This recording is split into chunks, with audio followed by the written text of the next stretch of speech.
څه خدای دې راوله. ګوره د خطر راواخله زه درته وایم دغه د دا وخت موږ ځای دې په طرف پنجشیر کې یو نن درېیمه د جنګ شروع ولو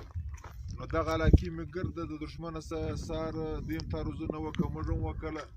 نو دښمن مې شاته بوته ټوله ځایونه مې ځینې ولیدې مازې په وطن کې دی لږ ځای دی لري او دغه یې ټانګان دي د روسان د وخت ټانګان زیرداران ورسره دي ټکان یې پکې ولی پرون یې په هغه سرو کې ځینې ونیوله اوس مې دغه ځینې ونیوه د ملي مې ځینې ولیدې ډېر شیان مې ځینې ولیدې په دغه علاقه کې دغه د غټ غټ جران یې کښل چې مضبوطه کمربند یې جوړ کړو کمربند یې مات شو بس دا د الله پاک غټ نصرت ولو مجاهدین و الله پاک ته ډېر متوجه ول الله پاک دا غټ نصرت راوستی اوس داسې سرټیټې دي یعنې دې ته متوجه دي چې نور بس ګس لاس پورته کړي ټول مسلمانانو ته د دې مبارکي وایو او ټول مسلمانانو ته د مبارک وي الله پاک د دې زړونه په دې باندې خوشحاله کړي نو دا د دې مسلمانانو د دعاو برکت و چې مجاهدینو دالته ورسېدله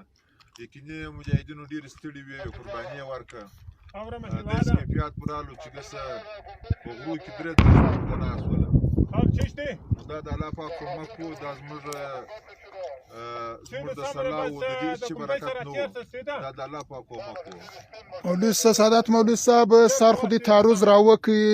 برته ماتې وخوړله د تلفات په باره کې څه د دې مړي به څه پاته سوي دي ته به معلومات یې پاته سوله ماخستن په دا خادوی کې وله په دا کې تقریبا ډېر مړي پاته سوله سایر یې ژوندي ونیول سوله ژوندي یې ونیول سوله او نور یې مړي پسې پاته سوله په دا سرو کې نو دوی سره پراته دي په دا علاقو کې دا د دوی کبر و غرور وه مجاهدینو دوی ته ډېرې خبرې وکړې دوی چې خپل کبر کاوه الله پاک کبر پر راوګرځاوه سعادت مولوي صاحب دغه کلی دی دغه خو د دوی ولو ماښام کار پر وسلو وتصفیه سو مجاهدین څنګه دي د حالته قرار لري که نه لري یاره دا علاقه تصفیه سوله موږ د کندهار مجاهدین په دغه اول خط کې ولو بس کار وسلو اوس الحمدلله د فراه مجاهدین هم راورسېدله ډېر مجاهدین دي د الله په نصرت سره چې دغه لږ جونګړه د دې هغې خواته د هغه به هم ختم شي انشاءالله